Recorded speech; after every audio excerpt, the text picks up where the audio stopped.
Hola chicos, ¿cómo están? Y bienvenidos al canal. En esta sección voy a aprovechar para contestar algunas de las preguntas que me han estado haciendo sobre el cuidado inicial de los cachorros. Cuando nosotros adquirimos un cachorro, ya sea un perrito o un gato, hay ciertos cuidados iniciales que nosotros debemos de considerar, pues para que esa mascota que nosotros acabamos de adquirir tenga una salud óptima, que no vaya a padecer alguna enfermedad en sus primeros días estando en casa con nosotros. Entonces en este video les voy a compartir unos cuantos consejos para que ustedes puedan mantener a su mascota lo más saludable posible. Sobre todo en estos días, iniciando el temporal de lluvias. Aquí en México está haciendo ya temporal de lluvias bastante fuerte. Y este temporal de lluvias es muy propenso para la transmisión de parásitos y de pulgas, de garrapatas, incluso sarna. Es una de las temporadas del año en donde tenemos más presencia de estos parásitos, ¿va? Entonces, iniciando, cuando nosotros recibimos un cachorro, un perro, un gatito, nosotros tenemos que mantenerlo en algo que se llama cuarentena. No necesariamente son los 40 días, pero sí es necesario que lo mantengamos en observación. Yo en lo personal recomiendo alrededor de una semana hasta 2 semanas después de que nosotros adquirimos a nuestro cachorrito. Ya sea que lo hayan comprado en algún criadero o que se los hayan regalado o que lo hayan adoptado de algún refugio. Que para mí sería lo ideal, que adopten a los perritos, no que compren uno. Pero sabemos que muchas mascotas tienen fines zootécnicos, que tienen funciones especiales. Hay personas que los compran para actividades ya definidas, ¿no? Sobre todo las personas que quizás viven en campo y que los necesitan para algún tipo de actividad relacionada con el trabajo, porque hay perritos que son de trabajo, aunque muchas personas a veces me llegan a cuestionar esa parte. Realmente sí hay perritos que se dedican a algo en específico, como los Border Collie, que son perritos ovejeros, ¿no? Pero bueno, nosotros tenemos que mantenerlo en cuarentena. ¿Qué significa esto? Que durante todos esos días, una semana, 2 semanas, no le vamos a aplicar ninguna vacuna y lo vamos a mantener en observación. ¿Para qué? Para que si hay alguna manifestación de alguna infección, por ejemplo, si hay diarreas, si hay vómitos, si hay falta de apetito, si hay descamación en la piel, cualquier signo, cualquier síntoma que nosotros lleguemos a visualizar en nuestros perritos o en nuestros gatos, pues es importante notificarlo de inmediato al médico veterinario para que le comiencen a dar el tratamiento oportuno, ¿sí? Una vez que pasan esos días, durante los cuales también es importante no sacarlos a la calle, que no haya un contacto con otros animales que pueden llegar a estar infectados de algo, ¿no? Por ejemplo, a ti te acaban de regalar o acabas de adquirir un perrito, un gatito. No lo pongas en contacto inmediatamente con animales que su salud sea desconocida para ti. No lo saques a la calle, no lo saques a parques o a jardines, porque ahí se puede exponer a algún tipo de enfermedad, ya sea viral o parasitaria, ¿sabes? Una vez que pasan esos días, podemos comenzar con los primeros con las primeras consultas y los primeros tratamientos. Usualmente se comienza con una desparasitación, que es lo más común, lo más ideal. Se supone que debe de haber un análisis coprológico antes de dar el fármaco desparasitante. ¿Para qué es ese análisis coprológico? Pues para determinar si existe la presencia ya de algún parásito en el animalito. Eso se hace mediante una muestra de heces, se observa al microscopio y se buscan huevecillos de algunos parásitos que pueden generar problemas, como el ancilostoma, por ejemplo, el toxocara, que son parásitos relativamente comunes y que podemos observar en las heces de los animales. Si no hay una presencia de parásitos, igual se le puede aplicar un desparasitante de manera preventiva. ¿Por qué? Porque hay veces que tenemos presencia de parásitos pero no de huevecillos en las heces. Entonces a veces no se alcanzan a ver en la primera consulta, pero aún así se le puede llegar a proporcionar un desparasitante por si acaso, ¿no? Básicamente es como una manera preventiva y uno de los primeros pasos de salud de la mayoría de las mascotas. Aunque lo ideal, pues sí es tener un diagnóstico para saber exactamente qué tipo de parásito es el que estamos tratando, porque no todos los parásitos son susceptibles a todos los desparasitantes. Hay diferentes clases de desparasitantes y se puede elegir el adecuado según el parásito que tenga presente tu mascota. Después de eso, el desparasitante se puede repetir entre 15 y 21 días. Yo lo recomiendo a los 15 días, que sería una segunda toma del desparasitante. ¿Por qué? Porque la mayoría de los parásitos, sobre todo las lombrices intestinales, tienen un ciclo de vida que varía entre los 21 y los 28 días. Entonces es posible que cuando tú le das el desparasitante solamente se eliminen las formas adultas del parásito, las lombrices ya formadas, pero algunas formas larvarias, estadios intermedios entre el huevo del parásito y la forma adulta, no sean susceptibles al fármaco. Entonces necesitas dar una segunda toma para eliminar completamente la presencia de los parásitos. Eso sería como en una primera instancia. Ahora las vacunas, ¿en qué momento se comienza a vacunar a tu cachorrito? Pues eso lo tenemos que determinar. Hay varias maneras. La primera sería hacer un examen serológico de sangre para detectar la presencia de anticuerpos maternos. ¿Por qué es importante detectar estos anticuerpos? Porque al momento de que los perritos están amamantando de su mamá, de su madre, están recibiendo leche, los primeros días van a recibir algo que se llama calostro. El calostro no es otra cosa más que un tipo de leche especial, por así decirlo, que sale durante los primeros días de la lactancia. Y ese calostro es sumamente rico en anticuerpos. Son anticuerpos maternos que la madre de los cachorritos les va a pasar a través de la leche para que ellos tengan anticuerpos contra la mayoría de las enfermedades infecciosas, especialmente virus.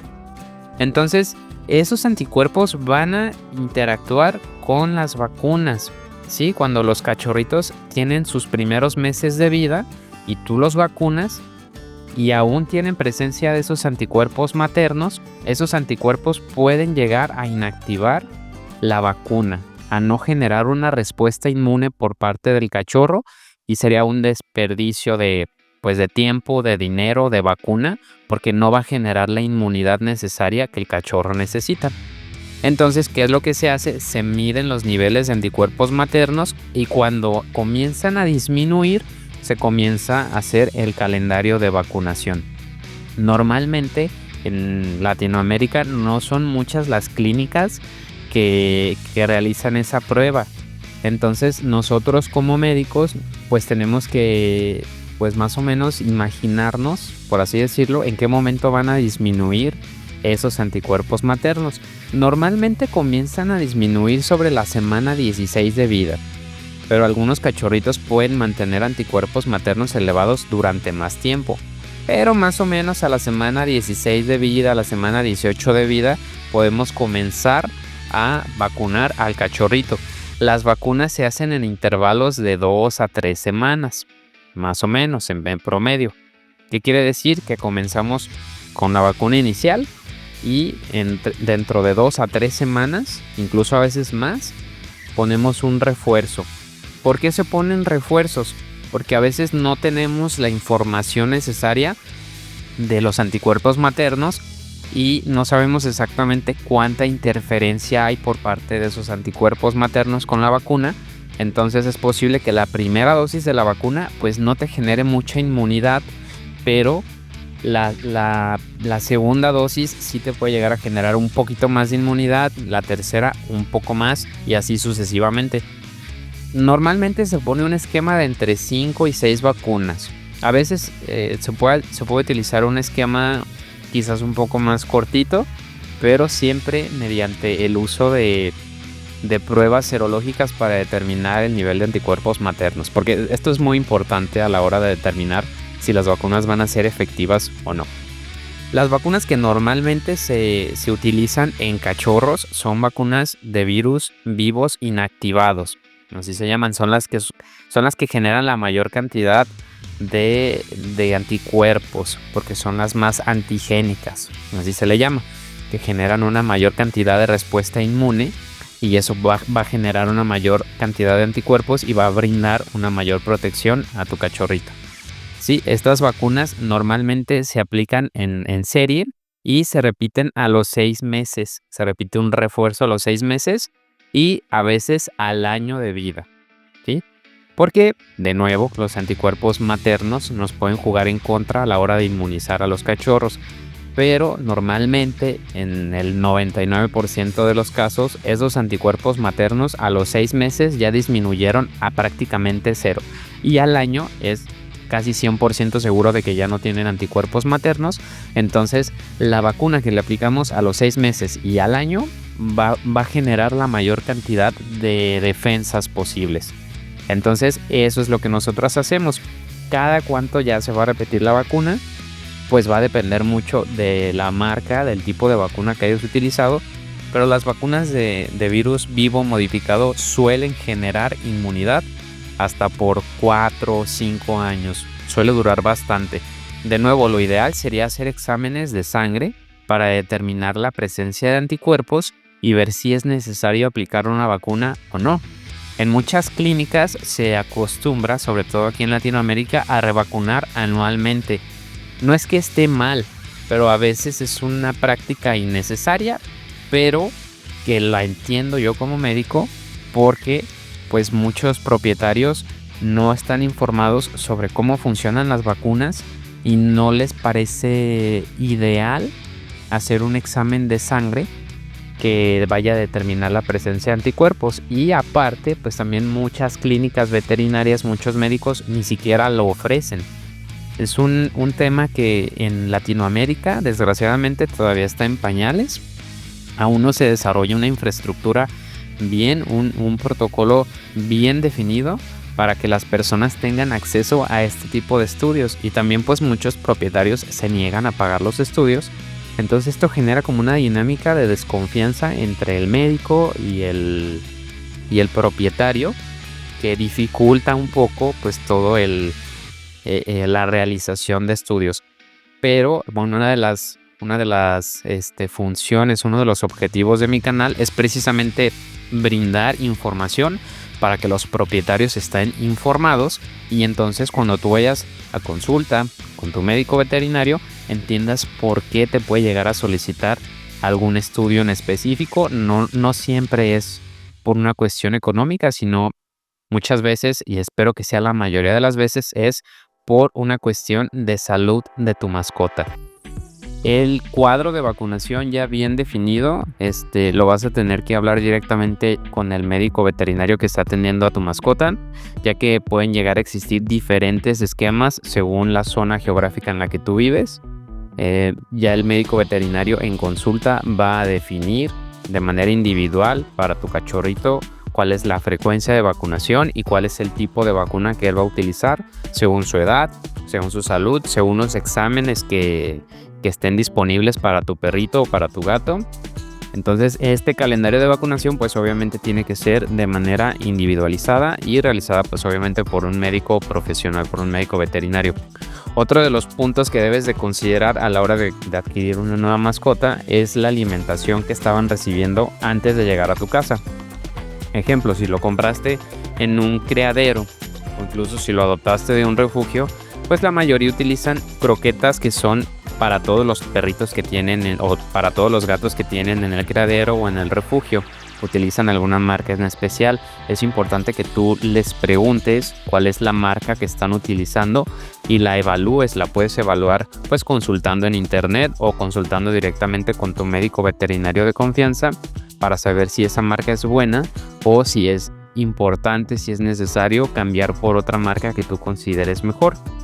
Pero tienes que preguntar cuál es el alimento que está recibiendo el animalito para que tú no hagas un cambio drástico. ¿Por qué es importante no hacer un cambio drástico? Porque les puedes generar una diarrea mecánica.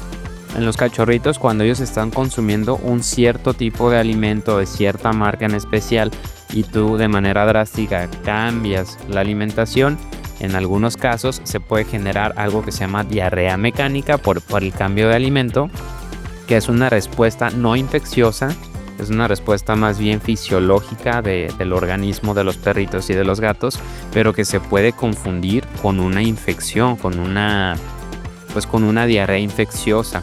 Entonces eso nos va a provocar tener que ir quizás incluso de urgencias a una clínica, gastar dinero que no debería de ser gastado en algo que se puede evitar fácilmente. ¿Qué es lo que yo te recomiendo? Una vez que sepas cuál es la croqueta, cuál es el alimento que le están proporcionando a tu cachorrito, tú adquieras una porción de ese alimento y adquieras también una porción del alimento nuevo que tú le vayas a dar en caso de que lo vayas a cambiar. Si el alimento que ya le estaban dando te parece genial, te parece ideal, ya lo consultaste con tu médico y es un buen alimento, pues déjaselo. Pero si lo vas a cambiar, compra una porción del alimento anterior y una porción del alimento nuevo, y lo que vas a hacer es hacer un cambio gradual. Durante los primeros días le vas a dar 3/4 partes del alimento que ya está consumiendo el perrito o el gatito del alimento anterior y 1/4 parte del alimento nuevo.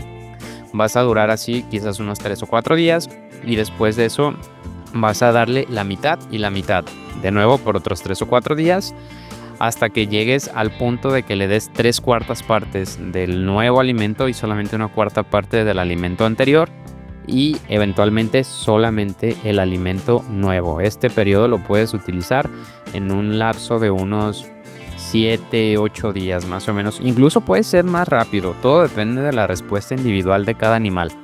Pero yo, de manera quizás exagerada, siempre les recomiendo que lo hagan en un lapso de unos 7-8 días más o menos, para evitar cualquier complicación y para evitarnos un susto y tener que acudir quizás de manera urgente a una clínica veterinaria en donde vamos a exponer a nuestro nuevo animalito a un ambiente estresante y a un ambiente en donde se puede llegar a contagiar de algo. Recordemos que por más limpieza que existan en los hospitales, siempre pueden llegar a ser una fuente de infección, y lo que nosotros queremos como propietarios que acabamos de adquirir un cachorrito, pues es evitar precisamente cualquier fuente de contagio, cualquier fuente de exposición a virus, a bacterias o a parásitos que puedan afectar a nuestro cachorro. Entonces lo ideal es evitar a toda costa que nosotros tengamos que acudir a la clínica, a menos de que sea necesario, ya para sus vacunas o para sus desparasitaciones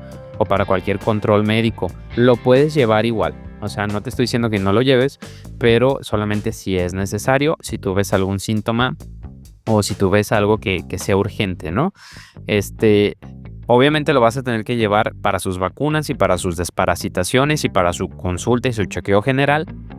Pero si tienes la posibilidad económica, obviamente, y de tiempo también, de recibir a un veterinario en casa, yo te recomiendo que tomes esa opción.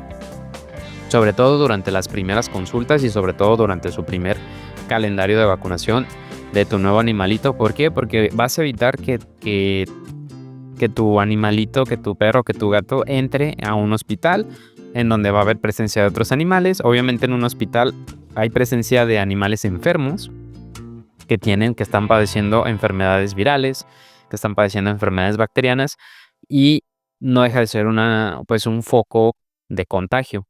Si tienes la posibilidad de que el veterinario acuda a tu casa, yo te lo recomendaría. Obviamente esta es una opción más cara, pero creo que vale la pena. Al final de cuentas te puedes llegar a ahorrar incluso dinero. No te estoy diciendo que si lo llevas a la veterinaria es de ley que se va a enfermar, porque no es el caso.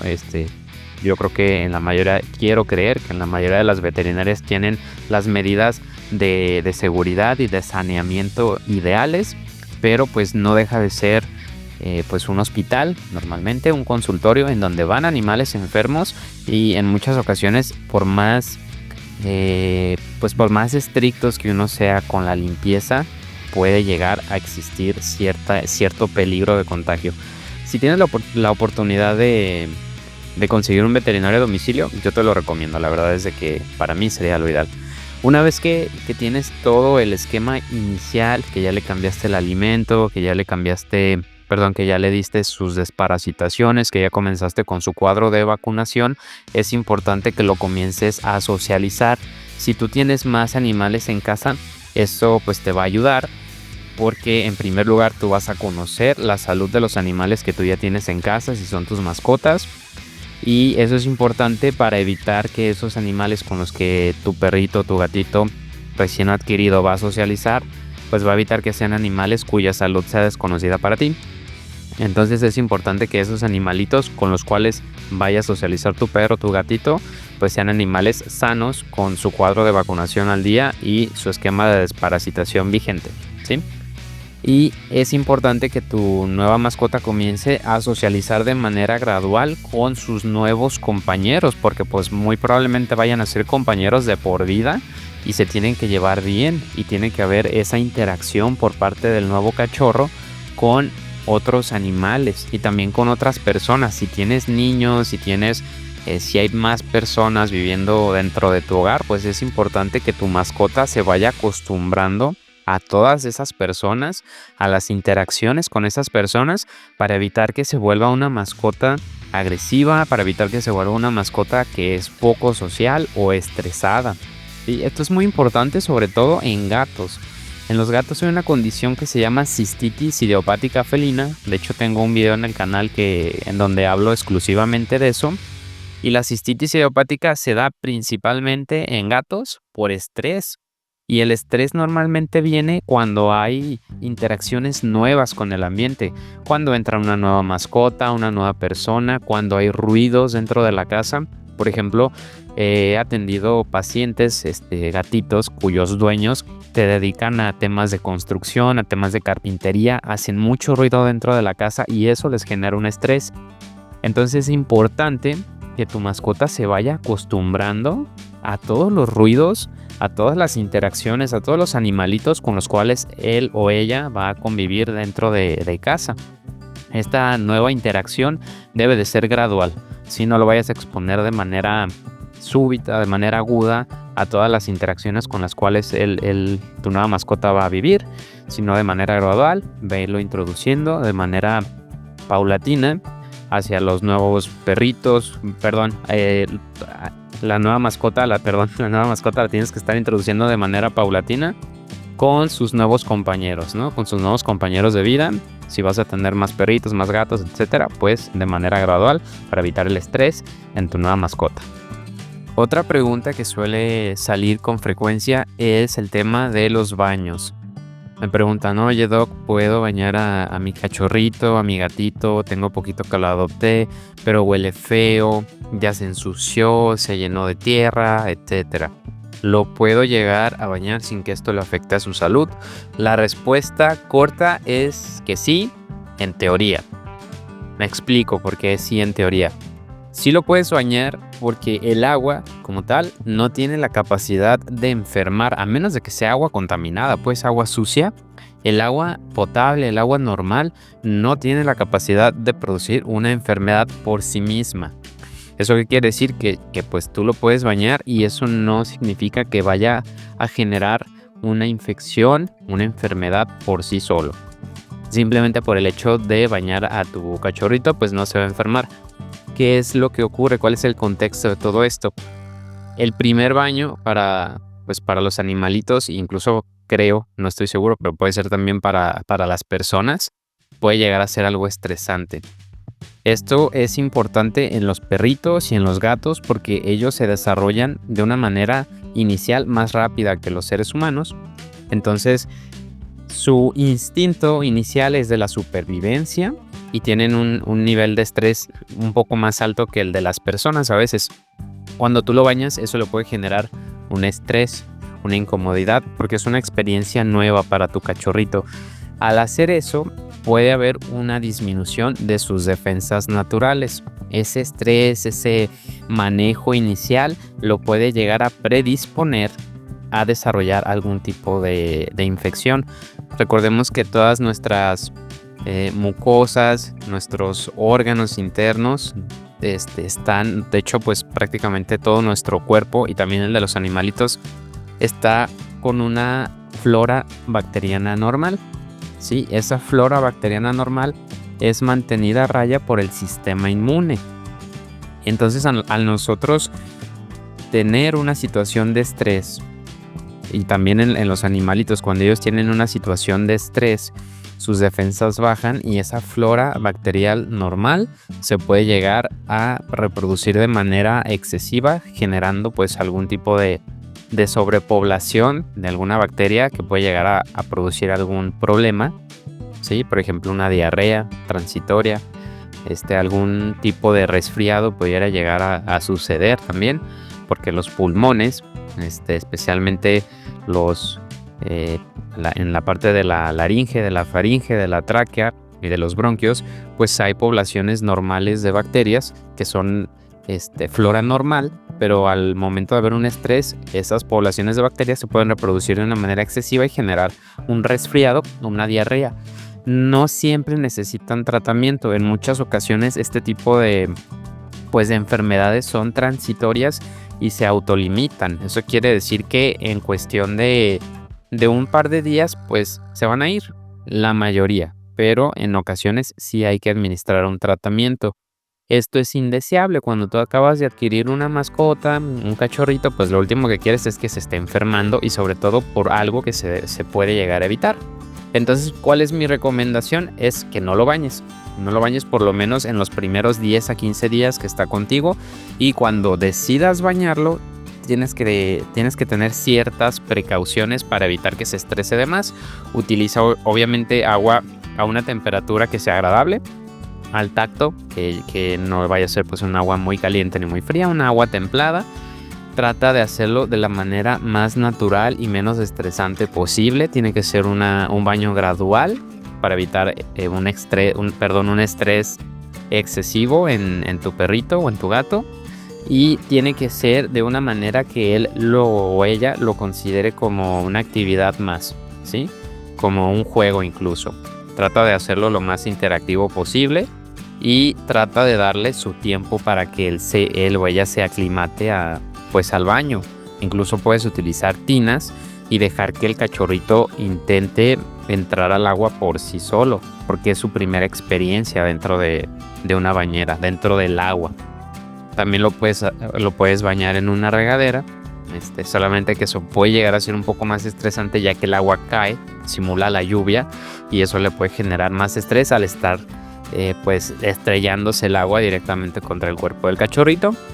Pero si tú utilizas una tina, una bañera, en donde el cachorrito se puede sumergir y se puede sumergir de manera paulatina, sin que lo tape de manera completa, y que tú le estés rociando, que tú le estés echando el agua encima de manera tranquila, poco estresante, pues eso le puede ayudar bastante a la hora de irse adaptando a los baños, para evitar un estrés y obviamente para evitar algún tipo de enfermedad, algún tipo de padecimiento que sea indeseable en un cachorrito de esa edad.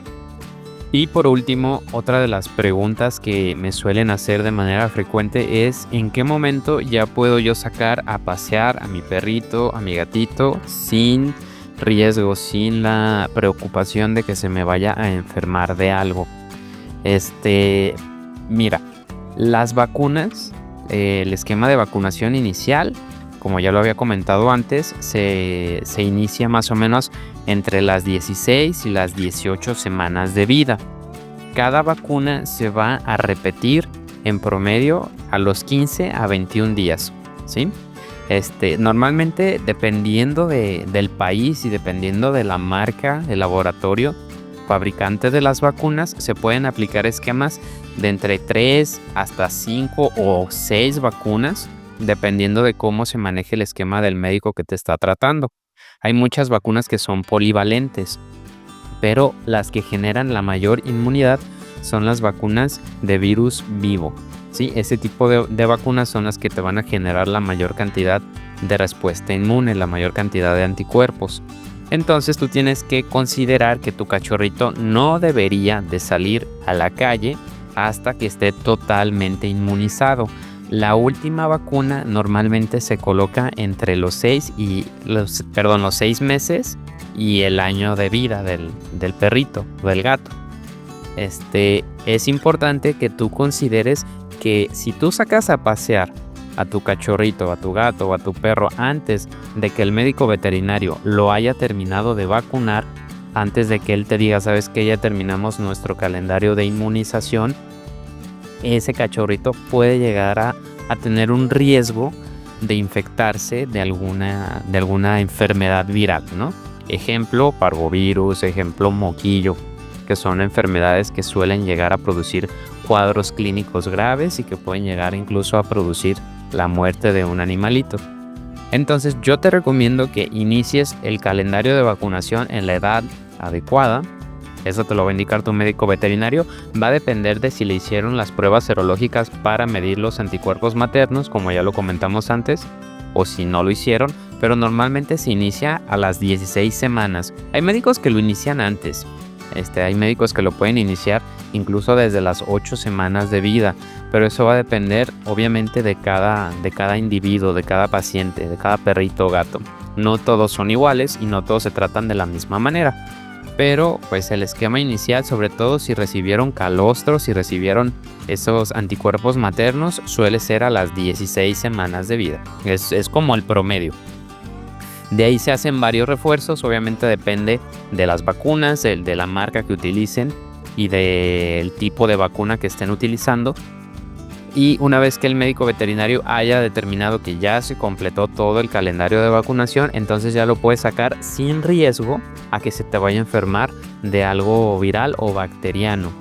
No todas las bacterias tienen vacuna. Normalmente la única bacteria que se suele aplicar en vacuna, de hecho hay dos. Está la leptospirosis, que es una bacteria, y está la Bordetella bronquiséptica, que también es una bacteria y que se puede aplicar mediante vacunas para prevenir los síntomas de esas enfermedades. No previenen como tal la infección, entonces se pueden llegar a contagiar, pero van a prevenir que se desarrolle una infección grave, ¿no? Entonces normalmente no vas a ver síntomas en tu perrito si están inmunizados, aunque la efectividad de esas vacunas la podemos ver en otro video. Si gustan me pueden dejar ahí en los comentarios si quieren que evalúe específicamente si esas vacunas son muy efectivas o no. En mi experiencia sí tienen cierta eficacia, pero eso lo podemos dejar para otro video.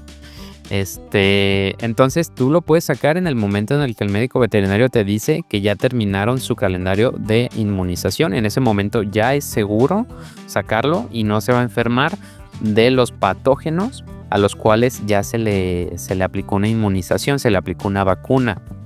¿De qué sí se puede llegar a enfermar? Pues de parásitos. Recordemos que en los parques, en los jardines, existen una cantidad ingente de parásitos, sobre todo por ejemplo, si vives aquí en México como yo, en muchos países de Latinoamérica hay un montón de perros y de gatos callejeros y aparte hay fauna silvestre.